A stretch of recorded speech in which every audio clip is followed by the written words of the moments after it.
السلام علیکم۔ کیس کے ناول پہ آپ سب کو ویلکم ہے۔ خوبصورت ناول پیش کر رہے ہیں جس کا نام ہے وہ ایک لڑکی پاگل سی۔ ناول کی رائٹر ہیں سمیرہ شریف طور۔ چلیے چلتے ہیں ناول کی جانب۔ رمضان کے پہلے عشرے کا آخری دن تھا۔ صبح کڑکتی دھوپ تھی مگر اب موسم بالکل بدل گیا تھا۔ موسلا دھار بارش سب کو ہی خوفزدہ کیے دے رہی تھی۔ جویریہ کے ساتھ شاپنگ کے لیے آئی ماہم کا بھی تشویش و خوف سے برا حال تھا۔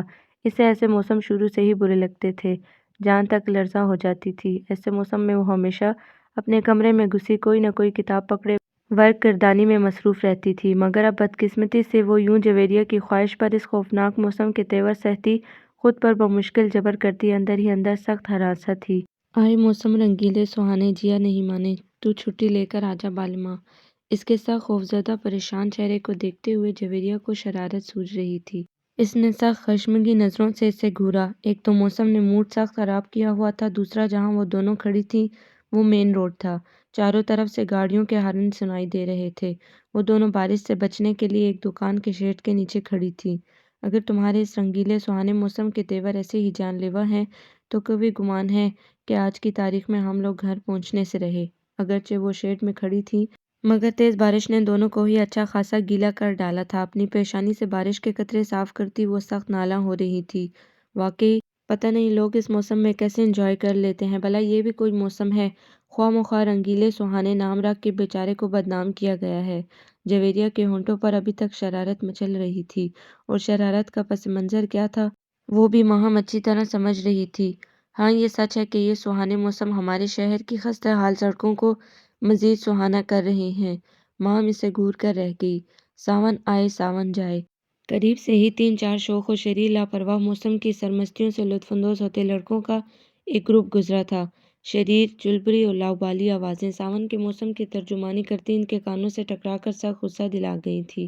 ہو ہاؤ کی آوازیں چلتے چلتے گہری نظروں سے دیکھتے ان دونوں پر بھی اچھالی گئی تھی۔ ماہم نے قدرے ناگواری سے اپنے گرد بڑا سا گیلا دوپٹہ اچھی طرح لپیٹتے ہوئے کوفت کا اظہار کیا تھا اور ایک نظر ریسٹ واچ پر ڈالی تھی۔ جواباً جویریہ اس کی شکل دیکھ کر ایک دم کھلکھلا کر ہنس پڑی تھی۔ وہ مزید تپ گئی۔ سخت گراں گزری اس سمے اس کی ہنسی۔ قسم سے جویریہ، اگر اسی طرح اس غیر محفوظ شیڈ کے نیچے کچھ پل میں مزید کھڑی رہی تو گھر تم میری لاش لے کر جانا۔ توبہ میرے اللہ، حد ہوتی ہے۔ انتظار اور برداشت کی بھی ایک تو روزہ ہے، اوپر سے صبح سے بازار کی خواری اور اب یہ آفت ناگہانی بارش۔ وہ کوس رہی تھی۔ جویریہ نے مسکراتے ہوئے ارد گرد 2-2 فٹ پانی دے کر اپنی ہتھیلی پر بارش کا پانی جمع کرتے ہوئے اس کی دہائی سنی انسنی کر دی تھی۔ بھئی میں اب کیا کر سکتی ہوں؟ تم دیکھ تو رہی ہو کہ کوئی سواری وغیرہ تو مل نہیں رہی۔ تمہارے سامنے ہی تو گھر فون کیا تھا، ابو بھی گھر پر نہیں تھے۔ امی تھی، میں نے کہہ دیا کہ سکندر بھائی کے آفس فون کر کے انہیں بھیجیں۔ میرے پاس تو ان کا نمبر بھی نہیں ہے، آج تو انہوں نے اپنا سیل بھی آف کیا ہوا ہے۔ اب بھلا میں کیا کر سکتی ہوں؟ کچھ دیر اور انتظار کرتے، اگر سکندر بھائی آ گئے تو ٹھیک، ورنہ اس ہولیے میں اسٹاپ تک چلتے ہیں، وہاں سے اللہ کرے کوئی ٹیکسی وغیرہ مل جائے۔ شیڈ کے نیچے بنی سیمنٹ کی سل پر اپنا سامان رکھ کر بیٹھتے ہوئے اس نے قدرے سنجیدگی سے کہا تو ماہم کا سکندر کا نام سن کر بے چینی سے اور بھی برا حال ہو گیا۔ اسے تو شروع سے ایسے موسم سے سخت الرجک رہتی تھی۔ ادھر موسم کے تیور بدلے نہیں، ادھر وہ کمرے میں گھسی نہیں۔ وہ اس وقت کو کوسنے لگی جب جویریہ کے اسٹار پر شاپنگ کے لیے آنے پر راضی ہو گئی تھی۔ اپنے بھیگی لباس پر سخت خوف کے ساتھ ساتھ شرمندگی بھی محسوس ہو رہی تھی۔ اندر ہی اندر سکندر کی اس قدر غیر ذمہ داری پر ابال بھی اٹھ رہے تھے۔ آدھا گھنٹہ ہونے کو تھا گھر فون کیے ہوئے۔ وہ حد سے زیادہ حساس، اپنے آپ کو سینچ سینچ کر رکھنے والی لڑکی تھی، مگر بدقسمتی سے اب یہ صورتحال درپیش تھی۔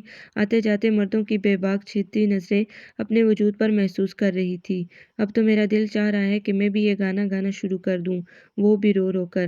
اپنے اندر کے سارے غصے کو ہاتھ میں پکڑے شاپنگ بیگ کو جویریہ کی جھولی میں پٹک کر خونخوار انداز سے گھورتے ہوئے اتارا تھا۔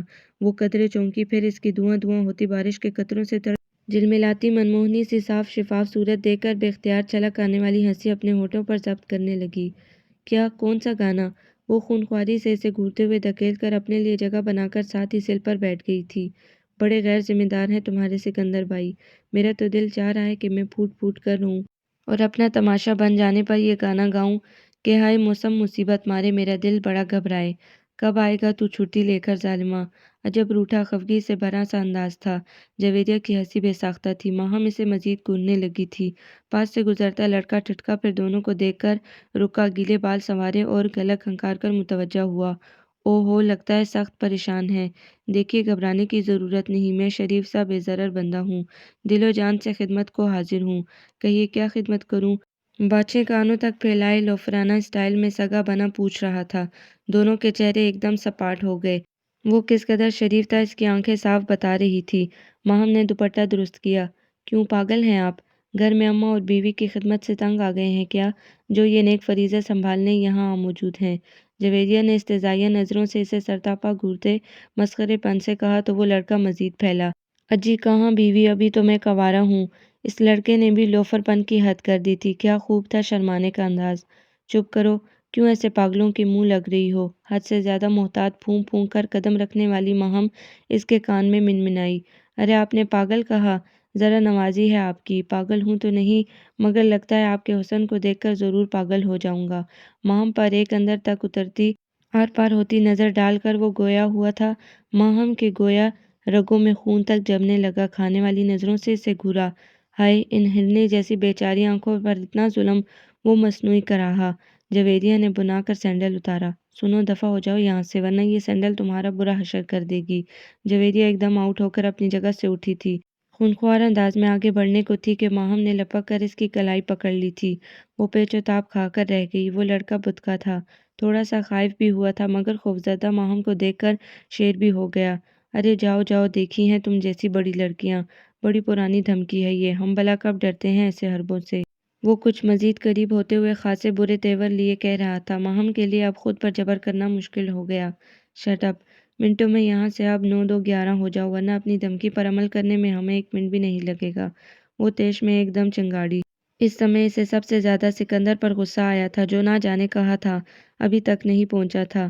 ارد گرد شاہراہ پر رش بہت کم تھا، صرف دور دور سے ہی لوگ دکھائی دے رہے تھے۔ ایسے میں وہ لڑکا دونوں کا تنہا مصیبت اور خوفزدہ تصور کر کے ہراساں کرنے پر تلا ہوا تھا۔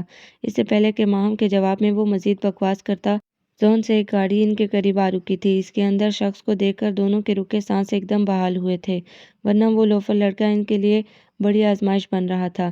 ان کی توجہ ہٹی تھی اور وہ لڑکا رفو چکر ہو گیا تھا۔ گاڑی روک کر سکندر تیزی سے باہر نکلا تھا۔ اتنی دیر سے خود پر جبر کرتی ماہم کی آنکھوں میں نمی آ ٹھہری تھی۔ اتنی دیر لگائی تھی اس نے آنے میں، اتنی دیر لگا دی آپ نے؟ جویریہ فوراً اس کی طرف لپکی تھی۔ سکندر دھیرے سے مسکرا دیا، پھر ایک نظر تیکھے انداز لیے چپ چاپ جلد سی سرد مہری چہرے پر سجائے ماہم کو دیکھا۔ کندن سا سراپا پرپل کلر میں اور بھی غضب ڈھا رہا تھا۔ سوٹ کے ہم رنگ بڑا سا دوپٹہ اوڑھ رکھا تھا۔ اس کے باوجود بارش نے اس کے پورے وجود کو بھگو دیا تھا۔ چہرے پر ناراضگی بھرے تاثرات تھے۔ ایک سخت ناراضگی کا تاثر دیتی نظر ڈال کر وہ دائیں طرف دیکھنے لگی تھی۔ سکندر نے ایک گہری سانس لے کر دیکھا، جویریہ گاڑی کا پچھلا دروازہ کھول رہی تھی۔ اس نے بھی ماہم کے ہاتھ سے سامان لینے کو ہاتھ بڑھایا تو اس نے ہاتھ پیچھے ہٹا لیا۔ نو تھینکس، شکریہ۔ جویریہ نے پلٹ کر دونوں کو دیکھا تھا۔ ماہم کے چہرے پر خفگی بھرے تاثرات واضح پڑے جا سکتے تھے۔ پچھلے لمحوں میں وہ کس قدر ڈپریس رہی تھی، وہ اندازہ کر سکتی تھی کہ وہ اس وقت سکندر سے اس طرح کا بیہیو کیوں کر رہی ہے۔ دونوں کو قصداً نظر انداز کر کے اندر بیٹھ گئی۔ ماہم نے بھی سیٹ کی طرف قدم بڑھانے چاہے تھے جب سکندر ایک دم اس کی راہ میں حائل ہوا تھا۔ پچھلا دروازہ بند کر کے اس کے ہاتھ سے چینے والے انداز میں سامان لے کر کھڑکی سے اندر ڈال کر اس کا بازو پکڑ کر فرنٹ سیٹ کا دروازہ کھول کر اندر دھکیلنا چاہا تھا۔ یہ کیا بدتمیزی ہے! اس قدر جرأت پر ماہم کی تو جان ہی سلگ اٹھی۔ پھاڑ کھانے والا انداز تھا۔ دونوں تیز بارش میں بھیگ رہے تھے۔ وہ اندر بیٹھنے کے بجائے اسی طرح استعدت ہی خونخوار، خفگی بھرے ناراض تیور لیے۔ سکندر دانستہ مسکرا دیا۔ بارش ہو رہی ہے اور بہت تیز، ایسی طرح بھیگتی رہی تو بیمار پڑ جاؤ گی۔ شاباش، اندر بیٹھو۔ اس کا بازو پکڑ کر اسے بٹھانا چاہا تو اس نے سختی سے ہاتھ جھٹک دیا۔ آپ کو پرواہ نہیں ہونی چاہیے، میں بیمار پڑوں یا مروں، آپ اپنے آفس کو سنبھالیے۔ کیا ضرورت تھی اس خواری کی؟ آنسو چھلک آئے تھے جو بارش کے پانی میں تحلیل ہو گئے تھے، مگر آواز حد سے زیادہ خفگی کا اظہار کر رہی تھی۔ سوری، بہت ضروری کام تھا، بس تھوڑی دیر ہو گئی، مگر آ تو گیا ہوں، وہ معذرت خواہانہ انداز میں کہہ رہا تھا۔ ماہم نے مطلق دھیان نہ دیا۔ ماہی، یہ کیا بچپنا ہے، آرام سے اندر بیٹھو ورنہ میں اٹھا کر اندر پھینک دوں گا۔ اس کو اسی طرح اڑیل ٹٹو کی طرح منہ بسوڑتے کھڑے دیکھ کر اس نے سختی سے کہا تو ایک کاٹدار نظر ڈال کر وہ گاڑی کے اندر گھس گئی۔ دروازہ اس قدر زور سے بند کیا کہ چھوٹی موٹی گاڑی ہوتی تو ہل کر رہ جاتی۔ سکندر نے ایک گہری سانس لیتے ہوئے چور نظروں سے جویریہ کو دیکھا۔ وہ مسکرا رہی تھی۔ دیر ہو گئی تھی، صاف کہتے آنا ہی نہیں چاہتے تھے، صاف آواز میں بڑبڑاتے دل ہی دل میں کلس رہی تھی۔ بڑے آئے روب جھاڑنے والے، بیمار پڑ جاؤں گی، جانتی ہوں ساری ہمدردی، اتنا ہی خیال ہوتا تو اتنی زیادہ تاخیر ہی کیوں کرتے۔ اس کی بڑبڑاہٹ پر جویریہ نے بمشکل اپنا چھلک آنے والا قہقہ روکا تھا، وہ بھی ڈرائیونگ سیٹ پر آ بیٹھا۔ تم دونوں کو آج اس موسم میں اس طرح شاپنگ کرنے کی کیا سوجی تھی؟ سائیڈ مرر ماہم کے خفا نو لفٹ کا بورڈ شو کیے چہرے پر سیٹ کر کے اس نے گاڑی سٹارٹ کر کے راستے پر ڈال دی۔ مجھے بھلا کیا سوچنی ہے، صبح جب گھر سے نکلے تھے تو کتنی خوبصورت گرم دھوپ تھی، کیا پتہ تھا بارش ہو جائے گی، جویریہ نے کہا تھا۔ ماہم اندر کے ماحول سے بالکل کئی چہرے کا رخ موڑ کر باہر دیکھ رہی تھی۔ پانی کے قطرے ابھی بھی چہرے پر موجود تھے، سردی کی وجہ سے وجود کپ کپا رہا تھا۔ اس نے اپنے ہاتھوں کو آپس میں جکڑ لیا۔ امی نے اطلاع دی تھی آپ کو، اور آپ نے موبائل کیوں بند کیا ہوا تھا؟ جویریہ پوچھ رہی تھی۔ اس نے سر ہلا دیا۔ بیٹری ڈاؤن تھی، اس لیے سگنل نہیں مل رہے تھے۔ ایک نظر ماہم پر ڈالی، گیلی وہ تھی، کپ کپی اس کو اپنے اندر محسوس ہو رہی تھی۔ میں آفس کا نمبر بھول گئی تھی، اس نے امی کو کہا تھا کہ وہ آپ کو اطلاع کر دیں۔ اچھا، مگر ماہم کے پاس تو نمبر ہے نا؟ اچھی طرح ازبر ہے کیوں ماہم؟ اس نے قطعی لاتعلقی کا اظہار کرتی ماہم کو چھیڑا تھا۔ اس نے پھاڑ کھانے والے انداز میں چہرہ موڑ کر اسے دیکھا، وہ ادھر ہی متوجہ تھا۔ نظروں کا تصادم ہوا تھا، کچھ تھا سکندر کی آنکھوں میں۔ ماہم کو اپنے اندر ایک کندہ سا لپکتا ہوا محسوس ہوا، وہ سرعت سے نظریں پھیر گئی۔ اس سمے دل کی حالت کچھ عجیب سی ہوئی تھی، سارا اختیار بے اختیاری میں بدلتا جا رہا تھا۔ آج 10واں روزہ تھا، سوچا تھا کہ شاپنگ کر لی جائے، پھر تو مصروفیت میں نکلنا بھی نہیں ہوتا۔ ماہم تو آج آنے پر راضی ہی نہیں تھی، وہ بھی روزے کی حالت میں گھر سے نکلنے کو میں ہی زبردستی گھسیٹ لائی تھی، اور اب اس بارش نے سارے پروگرام کا ستیہ ناش کر دیا ہے۔ سکندر نے ایک نظر اپنی شہادت کی انگلی سے اپنا تر چہرہ صاف کرتی ماہم کو دیکھا، پھر آہستگی سے ٹشو باکس سے 4-5 ٹشو کھینچ کر اس کی طرف بڑھا دیے۔ ماہم جو اپنے اوپر کچھ کنٹرول کر چکی تھی، اس عنایت پر چونکی، کچھ حیرت اور بے یقینی سے اسے دیکھا۔ وہ متوجہ کب تھا؟ سامنے دیکھ کر صرف دائیں ہاتھ سے اسٹیئرنگ سنبھالے گاڑی ڈرائیو کر رہا تھا، دوسرا ہاتھ اس کی طرف بڑھاتے ٹشو تھام لیے جانے کا منتظر تھا۔ اس نے آہستگی سے ٹشو تھام لیے، وہ اس سے زیادہ دیر خفا بھی نہیں رہ سکتی تھی، یہ اس کی مجبوری تھی۔ گیلا چہرہ صاف کر کے ماہم نے ٹشو ڈیش بورڈ پر پھینکے چاہے تھے، جب سکندر نے ایک مسکراہٹ اس کی طرف اچھالتے اس سے وہ استعمال شدہ ٹشو تھام لیے تھے۔ وہ سمجھ بھی نہ سکی تھی کہ وہ ان سے اپنا چہرہ صاف کرنے لگا تھا۔ ماہم ایک دم پزل سی ہو گئی، نہ جانے اس شخص کے تیور کیا تھے، کیوں تھے، کہاں وہ کبھی ایک نظر ڈالنے کا بھی روادار نہیں تھا، اور کہاں اب اس قدر التفاقات پر آمادہ تھا، اس قدر دھیان کب رکھتا تھا وہ اس کا۔ وہ کنفیوز سی ہو گئی تھی، بے حد گھبرا کر گردن موڑ کر جویریہ کو دیکھا۔ وہ اپنی بے ساختہ دھیمی مسکراہٹ کو اپنے ہونٹوں پر ہاتھ رکھ کر چھپانے کی کوشش میں چہرہ پھیر کر قطعی لاعلم ہونے کا مظاہرہ کر رہی تھی۔ ماہم پر گھڑوں پانی بھر گیا، کچھ خفگی سے چہرہ باہر پھیر لیا۔ حد ہے، کتنا ان رومانٹک کپل ہے آپ دونوں کا، میں آپ دونوں کو فل موقع دے رہی ہوں اور آپ ہیں کہ جویریہ نے ماہم کے یوں خفگی سے چہرہ پھیر لینے پر کہا تھا۔ سکندر کا جاندار قہقہ بے ساختہ تھا۔ ماہم مزید سرخ پڑ گئی۔ مثلاً کیسے؟ کیا موقع؟ ڈیئر سسٹر، اپنے اس جملے کی ذرا وضاحت بھی کر دیں۔ ایک نظر ماہم کے سرخ ٹمٹماتے چہرے پر ڈال کر ہنسی ہونٹوں پر دبا کر پوچھا تھا۔ میں لاکھ وضاحت کروں، آپ دونوں پر کون سا اثر ہو جانا ہے؟ آپ کیا ماہم بھی گنوں کی پوری ہے، ایک مشرق ہے تو دوسرا مغرب، مجال ہے جو اس درمیانی فرق کو ختم کیا ہو کبھی؟ ماہم اسے اندر ہی اندر کوس رہی تھی، مگر جویریہ اس کے تیوروں سے بے خبر بآواز بلند چڑھ کر کہہ رہی تھی، اوہ تو مائنڈ یو پیاری سسٹر، جو گنوں کے پورے ہوتے ہیں وہ ہمیشہ موضوع گفتگو بننے سے پرہیز کرتے ہیں۔ جب اپنے جملے حقوق محفوظ ہیں تو ہم سرعام مظاہرہ کیوں کریں، کیا سمجھی؟ وہ بظاہر اسے چھیڑ رہا تھا، مگر نظریں سائیڈ مرر سے نظر آتے لمحہ بلمحہ سرخ ہوتے چہرے کا طواف کر رہی تھی۔ سب سمجھتی ہوں، پتہ ہے مجھے، جل کر جویریہ نے کہا تو وہ کھل کر ہنسا تھا۔ اس کی ہنسی کے جلتے رنگ ماہم کے اندر انتشار سا پیدا کر گئے تھے۔ چلو بھئی، فرض کرو میں تمہیں خوش کرنے کو ڈائیلاگ جھاڑ دیتا ہوں، مگر یار کیا گارنٹی ہے کہ میرے لفظوں کو بھی شرف قبولیت بخشا جائے گا؟ وہ کنکھیوں سے اسے دیکھتے کہہ رہا تھا۔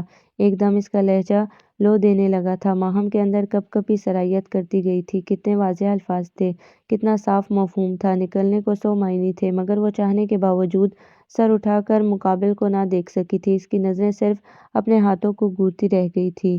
یہ تو بات پر منحصر ہے کہ شرف قبولیت بخشا جائے گا یا نہیں، اصل بات تو ہمت کرنے کی ہے، جو میں شرطیہ کہہ سکتی ہوں، آپ سرعام کبھی نہیں کر سکتے۔ جویریہ اب سکندر کو اکسا رہی تھی۔ ماہم اندر ہی اندر تلملا کر رہ گئی۔ ہمت ہے یا نہیں، مگر اصل بات جذبات کی ہوتی ہے۔ کھوکھلے لفظ یا جھوٹے مظاہرے وقتی خوشی مہیا ضرور کر سکتے ہیں، دائمی خوشی نہیں دیتے۔ میں دائمی خوشیوں کا قائل ہوں، قبل از وقت جھوٹے کھوکھلے الفاظ ضائع کرنے کا عادی نہیں ہوں۔ جب حقوق محفوظ ہیں تو پھر چھوٹی موٹی بے ایمانیاں کیوں کروں؟ پیاری بہنا، حقیقت پسند آدمی ہوں، دوسری معنی میں پریکٹیکل بندہ ہوں۔ آپ الٹی سیدھی بکواس کرنے سے تو رہا۔ ماہم کے اعصاب تک جھنجھنا اٹھے۔ کیا کہہ گیا تھا وہ؟ اس کے نزدیک یہ سب بکواس تھا۔ اس کے چہرے کے زاویے بگڑنے لگے۔ اس نے حد درجہ سنجیدگی سے کہا تھا۔ جویریہ بھی چپ سی ہو گئی۔ ماہم کا بس نہیں چل رہا تھا کہ کوئی چیز اٹھا کر جویریہ کے سر پر دے مارے، جس نے اس کا رہا سہا بھرم بھی توڑ دیا تھا۔ اس نے یہ سب کیوں کہا تھا، وہ سب سمجھ رہی تھی۔ ماہم کے اندر ایک عجیب سی لہر اٹھی تھی۔ اس نے اسے غم سے بوجھل کر دیا تھا۔ وہ لہر بوچھاڑ بن کر اس کے اندر کن من کا سبب بننے لگی تھی۔ نمکین پانی کا گولا حلق میں اٹک گیا تھا۔ اپنا آپ اس کے لیے سنبھالنا مشکل ہو رہا تھا۔ ہاں جانتی ہوں میں کتنی پریکٹیکل ہیں آپ۔ جدھر آپ کی امی نے باندھ دیا بندھ گئے۔ اتنے ہی شریف ہیں نا آپ۔ تھوڑی دیر بعد جویریہ نے پھر جل کر کہا تھا۔ سکندر مسکرا دیا تھا۔ گاڑی گھر کے گیٹ سے اندر داخل ہوئی تھی۔ سکندر کی نظریں ماہم کے چہرے پر پڑی تو ٹھٹک گئی۔ وہ سر جھکائے آنسو بہانے میں مصروف تھی۔ اس کے مسکراتے لب ایک دم ساکت ہو گئے۔ جویریہ اور اس کے الفاظ اس کو کس قدر دکھی کر سکتے ہیں وہ قطعی بے خبر تھا۔ لب بھینجے، ایک نظر پھر ڈالی، وہ چہرہ موڑ گئی تھی۔ سوائے دہکتی سرخ ناک کے کچھ سجائی نہیں دے رہا تھا۔ وہ ایک ٹھنڈی سانس بھر کر رہ گیا۔ اس سمے جویریہ کی یہ کینچی کی طرح بلا سوچے سمجھے چلتی زبان سخت گرا گزر رہی تھی۔ اعصاب سکڑ سے گئے تھے۔ گاڑی پورچ میں جا کر جیسے ہی رکی، ماہم سرعت سے گاڑی کا دروازہ وا کر کے تیز تیز قدم اٹھاتی اندر بڑھ گئی تھی۔ لاؤنج میں امی بیٹھی ہوئی تھی۔ سلام کر کے کمرے میں گھس گئی۔ اس وقت چہرہ دھواں دھواں ہو رہا تھا، بس سب جھلک آنے کو بے تاب تھا۔ بے دردی سے اپنے رخسار رگڑ کر چادر نوچ کر صوفے پر پھینکی تھی۔ سردی سے وجود کپ کپا رہا تھا۔ الماری سے گرم سوٹ نکال کر فوراً باتھ روم میں گھس گئی۔ آنکھیں مسلسل جل رہی تھی۔ پانی کی روانی میں کتنے ہی آنسو بہہ گئے۔ نہا کر دل کا غبار نکال کر لباس پہن کر باہر نکلی تو اپنے کمرے میں صوفے پر سکندر کو براجمان دیکھ کر ٹھٹک گئی۔ سکندر نے اس پر ایک بھرپور نظر ڈالی تھی۔ دھلا دھلا یا نکھرا نکھرا معطر وجود ساری کثافت بہا لے گیا تھا۔ گرے کلر کا گیلا لباس بدن پر جا بجا چپکا ہوا تھا۔ لمبی الجھی زلفوں کا آبشار پشت پر بکھرا قطرہ قطرہ پانی ٹپکا رہا تھا۔ وہ چند لمحوں تک اس کے وجود سے نظریں نہیں ہٹا پایا تھا۔ وہ خجل ہوتی ایک دم الماری کی طرف بڑھی تھی۔ وہاں سے دوپٹہ نکال کر کندھوں پر پھیلا لیا تھا۔ آپ اپنے کمرے میں اس کی موجودگی اس کے ہاتھ پاؤں پھلا دینے کو کافی تھی۔ صرف یہی کہہ سکی تھی۔ یہ سامان رکھنے آیا تھا۔ اس نے صوفے کے قریب رکھے شاپنگ بیگز کی طرف اشارہ کیا۔ وہ چپ ہو گئی۔ وہ چند منٹ تو اسے بیٹھا دیکھتا رہا تھا، پھر صوفے سے اٹھ کر دھیرے دھیرے قدم اٹھاتا اس کے قریب آ رکا تھا۔ ماہم کی پلکیں اندیکھے بوجھ سے جھک گئی تھیں۔ اندر ہی اندر گھبراہٹ ہونے لگی۔ آنکھوں کو جھکا کر چہرہ پھیر لیا، مبادا اس کے آنسوؤں کا راز نہ کھل جائے۔ ماہی، اس کے نازک سے لامبی انگلیوں والے کپ کپاتے شفاف ہاتھ اپنے ہاتھوں میں تھام کر اس نے پکارا تھا۔ وہ ذرا دیر کو پلکیں اٹھا پائی تھی، پھر نہ صرف چہرہ جھکا لیا تھا بلکہ اپنے ہاتھ چھڑا کر رخ بھی موڑ گئی تھی۔ وہ اس کے اس قدر قریب کھڑا تھا، اس کے یوں سرعت سے رخ موڑنے پر گیلی زلفوں کے کئی موتی اس کے سینے پر گرے تھے۔ روح تلک میں ایک ٹھنڈی لہر اتر گئی تھی، جس کی ٹھنڈک کو اس نے پوری شدت سے محسوس کیا تھا۔ جی کہیے، کیا کہنا چاہتے ہیں آپ؟ میں سن رہی ہوں۔ اسے کچھ پل لگے تھے خود کو مضبوط کرنے میں۔ وہ پھر پہلے جیسی اکھڑ مزاج تندخو لڑکی بن گئی تھی۔ ابھی تھوڑی دیر پہلے اس کے کہے الفاظ اسے اچھی طرح ازبر تھے۔ کتنی حد تک محسوس ہوئی تھی، کتنا خود کو گھٹیا تصور کیا تھا کچھ پہلے ماہم نے۔ اب تو وہ صرف پھر اپنی انا کے مضبوط قلعے میں بند ماہم افتخار تھی۔ وہ دل سے زیادہ دماغ کی مانتی تھی۔ سنو ریئلی، میرا مقصد تمہیں ہرٹ کرنا نہیں تھا۔ مجھے اندازہ ہے تمہیں دکھ ہوا ہوگا، مگر بلیو می، وہ تو خود بخود گفتگو جویریہ کی باتیں سن کر اس رخ پر چلی گئی تھی۔ اگر تمہیں برا لگا، وہ مزید بھی کچھ کہنا چاہ رہا تھا جب وہ ایک دم پلٹی تھی۔ پلیز، مجھے نماز ادا کرنی ہے، دیر ہو رہی ہے، ایکسکیوز می۔ اس سے پہلے کہ وہ بات مکمل کرتا، وہ ایک دم اس کے سامنے سے ہٹی، پھر وضو کی نیت سے دوبارہ باتھ روم میں جا بند ہوئی۔ وہ ایک گہری سانس خارج کرتا بند دروازے کو گھورتا رہا اور گہری سانس بھرتا کمرے سے نکل گیا تھا۔ نماز تراویح ادا کر کے وہ کچن میں چلی آئی۔ افطاری کے بعد کے تمام برتن سنک میں دھونے والے پڑے ہوئے تھے۔ وہ جلدی جلدی ہاتھ چلانے لگی، برتن خالی کر کے چھوٹی موٹی تمام بے ترتیب چیزیں، بکھرے ڈبے، سب کچھ ان کی جگہ پر ترتیب سے رکھا۔ ٹیبل پر کپڑا لگا کر وہ برتنوں پر طبع آزمائی کرنے لگی تھی۔ ابھی برتن دھو ہی رہی تھی جب سکندر کچن میں آیا تھا۔ سامنے اسے مصروف دیکھ کر دروازے پر ہی رک گیا۔ پردہ ذہن میں کچھ الفاظ سے گردش کرنے لگے۔ ایک دن ایک پاگل لڑکی نے اپنے گھر کی اونچی چھت سے اپنے سارے خواب اتارے، خواہشوں کے ٹکڑوں کو جوڑا، گیلے کپڑے تیز ہوا کے ہاتھ سے چھینے۔ ماہم اسے یوں رکتے پھر غور سے دیکھتے محسوس کر کے پلٹی۔ کیا بات ہے، کچھ چاہیے آپ کو؟ وہ پوچھ رہی تھی۔ وہ مسکرا دیا، پھر سر جھٹکا اور اندر داخل ہوا۔ وہ برتن دھو کر ٹوکری میں رکھ رہی تھی، وہاں سے ایک گلاس اٹھایا اور اس کے قریب ہی جا رکا۔ میں نے آج ایک نظم پڑھی تھی، پاگل لڑکی کے عنوان سے، سوچا تم سے بھی شیئر کر لوں، سنو گی؟ وہ پوچھ رہا تھا۔ ماہم کچھ بھی نہ سمجھ سکی۔ پاگل لڑکی، کالے حرفوں والے کاغذ پرس میں رکھے، پیلے چاند کی پھیکی چھاؤں اپنی کچی آنکھوں کے اندر آپ سمیٹے، رشتوں کی زنجیریں توڑ کے گھر سے نکلی۔ شہر کی ساری روشنیوں نے اس کی آنکھیں رنگ برنگی دیواروں پر چسپاں کر دی۔ ماہم ہکا بکا تھی، ان لفظوں کا اصل مفہوم کیا تھا وہ سمجھ کے بھی نہ جان پائی تھی۔ بس اس کے گرد سکندر کا لہجہ بول رہا تھا، مدھر دھیما اندر ہی اندر جلترنگ پیدا کرتا۔ سکندر کا لہجہ، وہ مزید کہہ رہا تھا۔ جاگتی سوتی آنکھوں والی اس لڑکی نے مڑ کے دیکھا، گھر جانے کے سارے رستے اس سے اوجھل۔ ماہم بغیر پلکیں جھپکائے مصرف سے دیکھ رہی تھی، آنکھیں بوجھل۔ اب وہ اپنے آپ کو جیسے ڈھونڈ رہی ہے، ہر جانب انجانے سائے اس کی آنکھیں مانگ رہے ہیں۔ وہ ہر ایک موڑ پر رک کر اپنے آپ سے پوچھ رہی ہے، اپنے گھر کا پہلا رستہ، وہ کتنی پاگل لڑکی ہے۔ ماہم نے پلکیں جھپکائی تھی، سکندر کے کشادہ ہونٹوں پر مدھر مسکراہٹ رقصاں تھی۔ ایک گلاس پانی تو دو ذرا، سارا دن روزہ ہوتا ہے اور افطاری کے بعد پیاس بھی اسی حساب سے لگتی ہے۔ ہلکے سے اپنے سر کو جھٹکتے گلاس اس کی طرف بڑھائے کہہ رہا تھا۔ وہ جو اس کے لفظوں کے زیر اثر تھی، اس عمل کو نہ سمجھ سکی تھی، حیرانگی سے بدستور دیکھ رہی تھی۔ وہ مزید مسکرایا تھا، پھر تھوڑا سا اس کی طرف جھکا تھا۔ قسم سے ماہی، بہت پیاس ہے اندر تلک، کیا پیاس نہیں بجھاؤ گی؟ خمار آلود لہجہ، آنکھوں میں عجب سا رنگ لیے وہ مسکرا رہا تھا۔ ماہم چونک گئی تھی، ایک دم پزل ہو کر پیچھے سرکی تھی، کانپتے ہاتھوں سے گلاس تھام لیا تھا، نل سے پانی بھر کر اسے پکڑا دیا، اس کی طرف دیکھنے سے قصداً گریز کیا۔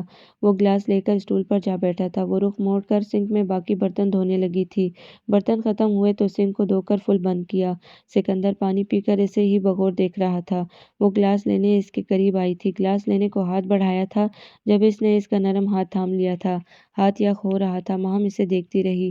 تم نے پوچھا نہیں میرے اس نظم سنانے کا کیا مقصد ہے؟ وہ دلکشی سے اس کے چہرے کے رنگوں پر نظریں جمائے پوچھ رہا تھا۔ ماہم نے ایک گہری سانس کھینچی۔ مجھے کیا علم، نظم تو آپ نے سنائی ہے، مقصد بھی آپ کے ذہن میں ہوگا۔ دھڑ دھڑ کر کے ساری خواہشوں کی تتلیاں اس کے ہاتھوں سے نکل گئی تھی۔ بہت تلخی سے جواب دیا تھا۔ سکندر دیکھ کر رہ گیا۔ اس دن کے لفظوں کا اثر ابھی بھی اس کے چہرے پر تھا، ناراضگی ابھی بھی برقرار تھی۔ اس دن کی باتوں پر ابھی تک ناراض ہو، اس طرح ہاتھ تھامے بڑی لگاوٹ سے وہ پوچھ رہا تھا۔ وہ تلخی سے مسکرا دی۔ کیوں میری بھلا آپ سے کیا ناراضگی؟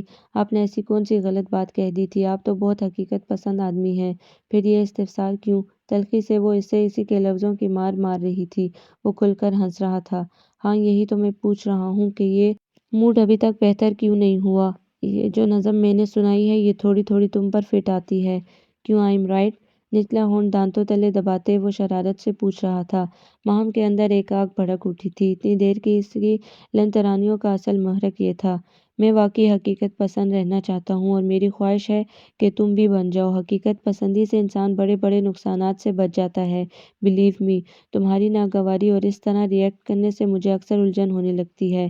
کیا یہ نیا تعلق پرانے رشتوں کو ختم کر گیا ہے یا سرے سے تم کو یہ تعلق گوارا ہی نہیں؟ ماہم کے بھیجے بھیجے اعصاب کشیدہ چہرے پر ایک گہری مسلسل نظر ڈال کر وہ پوچھ رہا تھا تو ماہم نے ایک دم ایک جھٹکے سے اس کی گرفت سے اپنی کلائی کو آزاد کروا دیا تھا۔ جو بولی تو آواز اس کے اندر کے موسموں کا بخوبی بتا دے رہی تھی۔ غلط فہمی ہے آپ کی، میری بھلا آپ سے ایسی کیا خفگی؟ اچھا ہوا نا کہ آپ کی باتوں نے میری آنکھیں کھول دی، اور پھر یہ کہ ہمارے درمیان پہلے کون سے بڑے خوشگوار تعلقات استوار تھے، جواب کشیدہ ہو جانے پر باعث ملائل ہو جائیں گے۔ میں ایسی ہوں، البتہ آپ کو فکر ہونی چاہیے، میں خواہ مخواہ آپ کی امی کی بدولت آپ کے سر منڈ دی گئی ہوں۔ تلخی ابھی بھی اس کے سپاٹ آواز میں رچی بسی تھی۔ وہ چپ چاپ اسے دیکھتا رہا تھا، کس قدر غلط فہمی کا شکار تھی وہ۔ وہ گلاس اس کے ہاتھ سے لے کر اسے کنگال کر اس کی جگہ پر رکھ کر فریج سے دودھ کا پیکٹ نکال کر اپنے لیے چائے بنانے لگی۔ وہ ابھی بھی بیٹھا ہوا تھا، چپ چاپ، خاموش۔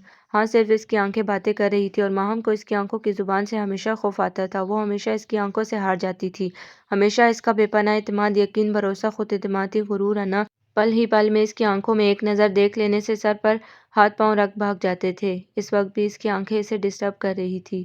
چائے پئیں گے؟ اس کی مسلسل چپ اور آنکھوں سے گھبرا کر اس نے پوچھا تھا۔ وہ ہنس دیا، پھر اس بات میں سر ہلا دیا۔ ہاں ضرور پیوں گا، اگر تم چائے سے پلاؤ گی۔ لفظ چائے پر زور دیتے ہوئے وہ اٹھ کھڑا ہوا تھا۔ میں اپنے کمرے میں ہوں، چائے بنے تو ادھر ہی دے جانا۔ دروازے کے قریب رک کر اس نے کہا تو وہ پلٹی تو وہ جا چکا تھا۔ وہ لب بھینچ کر کھڑی رہی۔ چائے بنی تو پہلے امی ابو اور جویریہ کو پہنچائی، پھر ٹرے میں 2 کپ لیے سکندر کے کمرے کی طرف چلی آئی۔ خیال تھا کہ اسے کپ تھما کر فوراً اپنے کمرے میں چلی جائے گی۔ ادھ دروازے سے وہ اندر داخل ہوئی تو وہ الماری کھولے کھڑا تھا۔ جسم پر صرف ٹراؤزر تھا، شاید سونے کا ارادہ تھا اسی لیے لباس بدل رہا تھا۔ ماہم کو بے پناہ شرمندگی، شرم و خجالت کے احساس نے آ لیا۔ اسے کمرے میں دستک دے کر اجازت لے کر آنا چاہیے تھا۔ اپنی حماقت اور سنگین غلطی کا فوراً احساس ہوا۔ سوری، وہ میں اس کا سر جھک گیا تھا۔ اب وہ پلٹ کر واپس بھی نہیں جا سکتی تھی۔ بس نہیں چل رہا تھا کہ ٹرے یہیں پھینک سر پر پاؤں رکھ کر بھاگ جائے۔ شرمندگی سے چہرہ علیحدہ سرخ ہو گیا تھا۔ اٹس اوکے، بیٹھو تم۔ اسکائی بلو شرٹ نکال کر کھڑے کھڑے عجلت میں پہنے اس نے کہا۔ وہ نفی میں سر ہلا گئی، نظریں اٹھا کر مقابل کو دیکھنے کا پارہ کب تھا۔ بس نہیں چل رہا تھا کہ 1 منٹ کی تاخیر کیے فوراً کمرے سے نکل جائے۔ یہ چائے لے لیں۔ کف الٹا کر شرٹ کے نچلے 3 بٹن بند کر کے وہ عجلت میں اس کے قریب آ گیا تھا۔ ٹرے سے کپ اٹھانے کے بجائے ٹرے ہی اس کے ہاتھوں سے تھام لی تھی۔ ماہم نے اس کے اس اقدام پر کچھ حیرت سے اسے دیکھا تھا۔ وہ ٹرے بستر کی سائڈ ٹیبل پر رکھ رہا تھا۔ بیٹھو۔ سکندر نے بستر کی طرف اشارہ کیا۔ وہ نفی میں گردن ہلا گئی۔ مجھے نیند آ رہی ہے، نظریں چراتے ہوئے کہا تو وہ ہنس دیا۔ وہ تو مجھے بھی آ رہی ہے، مگر ایک بھرپور نظر اس کے چہرے کے رنگوں کا طواف کرنے لگی۔ وہ حواس باختہ ہو گئی تھی، چہرے پر بے پناہ رنگ اتر آئے تھے۔ وہ میں جاؤں؟ وہ بھاگ جانے کو تھی۔ سکندر کے ہونٹوں پر مسکراہٹ گہری ہوتی گئی۔ ہاں ضرور، پہلے میرے ساتھ چائے پیو گی پھر؟ ایک استحقاق بھرے انداز میں اس کا ٹھنڈا یک ہاتھ تھام کر بستر پر لا بٹھایا۔ وہ خوفزدہ سی کوئی مزاحمت بھی نہ کر سکی۔ ہاں بتاؤ، اب کیا پریشانی ہے تمہیں؟ وہ کون سا مسئلہ ہے جس نے تمہیں یوں الجھا دیا ہے؟ کیوں ہر دم ہر پل مجھ سے کھینچی کھینچی رہتی ہو؟ یہ ہر وقت کی بیزاری، لاتعلقی، اجنبیت و خودسری آخر کیوں؟ ایک کپ اسے تھما کر دوسرا خود لے کر چسکیاں بھرتے پوچھ رہا تھا۔ ماہم پر یہ لمحات بہت بھاری تھے۔ اس کے لم خود بخود بھیج گئے تھے۔ وہ اسے کیسے بتاتی اسے کیا دکھ ہے، کیا غم اندر ہی اندر دیمک کی طرح چاٹ رہا ہے؟ کون سی انہونی خواہشیں اس کی ذات کے حصار کو چھیڑ رہی ہیں؟ وہ کچھ بھی تو نہیں کہہ سکتی تھی، بہت چاہنے کے باوجود شکوہ بھی نہیں کر سکتی تھی۔ ایک تھکی تھکی الجھی نظر اسے دیکھ کر وہ سراپا سوال بنا ہوا تھا۔ نظر اس کے چہرے سے بھٹکتی ہوئی اس کے گلے گربان میں الجھ گئی تھی، مگر اگلے پل فوراً وہ نظریں چرا گئی تھی۔ ماہی بتاؤ، میں کچھ پوچھ رہا ہوں۔ اس نے اس کی چپ کو توڑنے کو پھر پوچھا تھا۔ اس نے ایک گہری سانس خارج کرتے اسے دیکھا۔ ایم سوری، مجھے نہیں معلوم آپ کیا جاننا چاہتے ہیں۔ میرے پاس آپ کے ان لامعنی سوالوں کا جواب نہیں ہے، تلخی سے کہہ کر ایک کپ تھام کر اٹھ کھڑی ہوئی۔ سکندر نے اسے دیکھا۔ وہ دروازے کے پاس جا کر ایک پل کو رک گئی۔ چہرے پر ایک استحضائیہ سی مسکراہٹ تھی۔ آپ تو بہت حقیقت پسند ہیں نا؟ مجھے نہیں اندازہ آپ نے کس خیال سے مجھ پر یہ بات باور کروائی ہے، مگر اتنا مشورہ ضرور دوں گی کہ یہ سوال مجھ سے بار بار کرنے کے بجائے آپ اپنے آپ سے کریں تو زیادہ بہتر ہے۔ مجبوری آپ کے ساتھ ہے، میرے ساتھ نہیں۔ اور لڑکیوں سے کوئی یہ نہیں پوچھتا کہ وہ کیا چاہتی ہیں، ان کی کیا خواہش ہے۔ انہیں تو صرف فیصلہ سنایا جاتا ہے اور سر جھکا دیتی ہیں۔ پھر ان سوالوں کا مقصد کیا؟ بہتر ہے سکندر صاحب آپ یہ سوال اپنے آپ سے کر لیں تو بہت جلد جواب بھی مل جائے گا۔ یہ سب کہتے ہوئے دنیا بھر کی ناگواری اور بیزاری اس کے لہجے میں تھی۔ وہ اپنی بات کہہ کر دروازے کی دہلیز پار کر گئی تھی۔ سکندر چائے کا ایک گہرا گھونٹ بھر کر وہیں دیکھتا رہا جہاں وہ باد صبا کی طرح گزر گئی تھی۔ وہ جانتا تھا وہ کبھی کوئی پرفیوم استعمال نہیں کرتی، مگر پھر بھی ایک مانوس سی خوشبو سکندر کو پورے کمرے میں محسوس ہو رہی تھی۔ ایک گہری سانس لے کر اس نے اس خوشبو کو اپنے اندر جذب کرنا چاہا تھا۔ پاگل احمق لڑکی! باقی ماندہ چائے اس نے ایک ہی گھونٹ میں حلق میں انڈیل کر کپ خالی کیا تھا۔ ساری رات بیت گئی تھی۔ دور کہیں تہجد کی اذانیں ہو رہی تھیں۔ ماہم نے بے دردی سے اپنا تر چہرہ اچھی طرح صاف کیا۔ وہ سکندر کو کیا بتاتی اس کے دل کے اندر کتنی بدگمانیاں ہیں، اس کے خلاف کس قدر منفی انداز میں وہ سوچتی ہے اس کے بارے میں، مگر یہ سچ تھا وہ اپنے دل کی پوری گہرائیوں سے اسے چاہتی تھی، بہت شدت سے اس سے محبت کرتی تھی، ٹوٹ کر چاہتی تھی، مگر اسی شدت سے اس سے متنفر بھی تھی، اس سے نالہ بھی تھی، اس سے ہزاروں شکوے بھی تھے۔ 2 ماہ پہلے ان دونوں کا نکاح ہوا تھا مرینا کی شادی پر۔ مرینا سکندر کی چھوٹی بہن تھی، سکندر اس کا خالہ زاد تھا۔ شروع میں ابو امی کے ہاں جب کوئی اولاد نہ ہوئی تو نسرین خالہ نے سکندر کو ان کی جھولی میں ڈال دیا تھا۔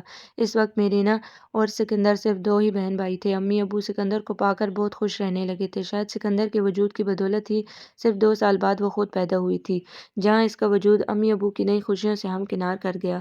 مگر وہیں سکندر کی اہمیت، اس کا مقام جوں کا توں برقرار تھا۔ نسرین آنٹی اور جبار انکل نے اسے واپس لے جانا چاہا تھا مگر امی ابو نہیں مانے تھے، وہ وہیں رہ گیا تھا۔ پھر جب امی ابو کے ہاں جویریہ پیدا ہوئی تو نسرین آنٹی کے ہاں میرینا پیدا ہوئی تھی۔ جویریہ کے بعد امی ابو کے ہاں کوئی اولاد نہیں ہوئی تھی، جبکہ نسرین آنٹی کے ہاں سبحان اور شاہد اوپر تلے پیدا ہوئے تھے۔ اس طرح سکندر ہمیشہ کے لیے ان کے پاس رہ گیا تھا۔ وقت گزرنے کے ساتھ ساتھ سکندر سے ان لوگوں کی محبت مزید بڑھی تھی۔ ثنیہ جاوید وہ نام تھا جو ماہم کے شفاف محبت بھری زندگی میں پتھر کی طرح آیا تھا اور اس محبت بھرے دل کی جھیل میں ایک ہلچل مچا گیا تھا۔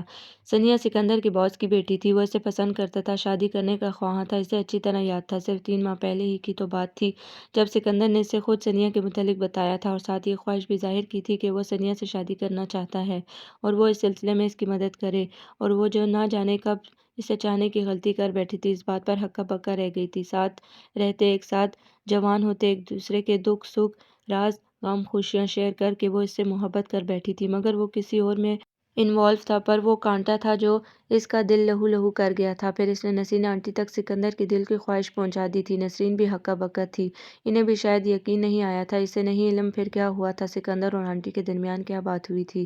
بس اسے جویریہ اور میرینا کے ذریعے صرف یہی علم ہو سکا تھا کہ نسرین آنٹی اسے اپنی بہو بنانے کی خواہش رکھتی ہیں، وہ جو سکندر کے گھاؤ سے ابھی تک سنبھل نہیں سکی تھی۔ آنٹی کی اس خواہش پر حیران و ششدر رہ گئی۔ اپنی طرف سے تو وہ اپنی قسمت کو رو کر چپ ہو گئی تھی، مگر اب یہ ایک نیا سلسلہ شروع ہوا تھا۔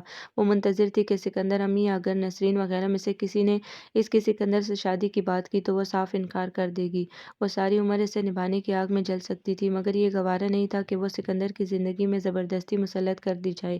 اس نے سوچ لیا تھا کہ سکندر سے کبھی شادی نہیں کرے گی، مگر ہوا کیا، کسی کو اس نے پوچھنا کیا بتانا بھی گوارا نہیں کیا تھا، بلکہ سکندر تک لاعلم تھا۔ میرینا کی شادی پر جب اس کی مایوں تھی، دونوں کے نکاح کی تقریب منعقد ہوئی تھی۔ وہ جو نسرین آنٹی کے ہاں میرینا کی مایوں میں شرکت کے لیے گئی تھی، وہ سکندر کی بیوی بن کر اگلے کئی دنوں تک حیران و ششدر رہ گئی تھی۔ ایک طرح سے اس پر سکتہ ستاری ہو گیا تھا، مگر یہ سکتہ اس دن ٹوٹ گیا جب دونوں کے نکاح کے ٹھیک 15 دن بعد ثنیہ جاوید کا فون آیا تھا۔ اس دن اسے اپنے نقصان کا شدت سے اندازہ ہوا تھا۔ سکندر سے اس کا رویہ خود بخود برا ہوتا چلا گیا۔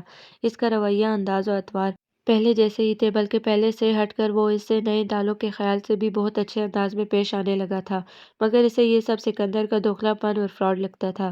محبت کسی سے اور نکاح کسی سے، یہی گرہ اس کے دل پر بندھ گئی تھی، جو اسے سکندر کی جانب سے دن بدن بدظن کرتی جا رہی تھی۔ وہ شاید اس سے کبھی نکاح نہ پڑھواتی اگر نسرین آنٹی کی عین نکاح کے وقت اچانک طبیعت خراب نہ ہو جاتی۔ انہیں اکثر دل کی تکلیف رہتی تھی، اس دن زیادہ ہونے لگی تھی۔ ایسے حال میں وہ انکار کر کے کوئی رسک نہیں لے سکتی تھی، سو چپ چاپ قربان ہو گئی تھی۔ مگر ہر گزرتا پل اسے اپنے نقصان کا احساس شدت سے دلا رہا تھا۔ اب تو سکندر بھی اس کی تلخی اور ناگواری کو محسوس کرنے لگا تھا، اکثر اس سے پوچھنے لگا تھا۔ اس کے رویوں کا محرک جاننے کا مقصد کئی ہوئے تھا، مگر وہ اس سے کیا کہتی، وہ خود بھی سمجھنے سے قاصر تھی۔ اب تو دل کی بھی نہیں سنتی تھی، ہر وقت الٹا سیدھا سوچتی رہتی تھی۔ سکندر کو اب اپنانا مشکل تھا تو چھوڑنا اس سے زیادہ تکلیف دہ تھا، مگر وہ کوئی فیصلہ نہیں کر پا رہی تھی، جبکہ دوسری طرف نسرین آنٹی امی ابو سے عید کے بعد رخصتی کا کہہ چکی تھی۔ نہ جانے اس کے لیے وقت کے ہاتھ میں کیا تھا، مگر وہ خوش نہیں تھی اور نہ ہی رخصتی چاہتی تھی، بس خواہش تھی کہ کسی نہ کسی طرح وقت رک جائے یا کوئی معجزہ ہو جائے۔ یوں ہی لیٹے لیٹے نہ جانے کتنے پل گزر گئے تھے، اچانک ٹائم پیس پر سیٹ الارم بجا تو وہ چونک گئی۔ ساری رات بیت چکی تھی، اپنے بالوں کو سمیٹے، کمبل ہٹا کر وہ اٹھ بیٹھی، منہ ہاتھ دھو کر آئینے کے سامنے آ رکی، ڈریسنگ ٹیبل سے ہیئر کیچر اٹھا کر اپنے لمبے بالوں کو ان میں جکڑ کر باہر نکل آئی۔ جویریہ ابھی تک نہیں اٹھی تھی، پہلے امی ابو کو جا کر اٹھایا، پھر جویریہ کو وہ کسمسا کر دوبارہ سو گئی تو وہ اسے اس کے حال پر چھوڑ کر کچن میں آ گئی۔ وقت کم تھا اور اسے اکیلے ہی ساری سحری تیاری کرنی تھی۔ سب کچھ تیار کر کے، سب لوازمات ٹیبل پر سجا کر امی ابو کو اطلاع دے کر جویریہ کے کمرے میں آ گئی۔ سحری میں صرف 50 منٹ باقی تھے، مگر وہ ابھی بھی خواب خرگوش کے مزے لوٹ رہی تھی۔ ماہم کو بہت غصہ آیا، جھنجھوڑ کر اسے اٹھایا، سندھی سندھی آنکھوں سے وہ اسے دیکھنے لگی۔ کیا ہے؟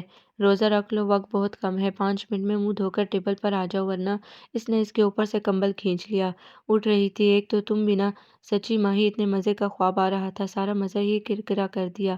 عین کلائمیکس پر تم نے جھنجھوڑ ڈالا ہے۔ کیا سین تھا، تمہاری شادی ہو رہی تھی، رخصتی ہو رہی تھی، تم رو رہی تھی اور تم بس بس بی بی، بس ان خوابوں سے باہر نکل آؤ، تمہیں تو جاگتے میں خواب دیکھنے کی عادت ہے، اب تو تم ویسے بھی نیند میں تھی۔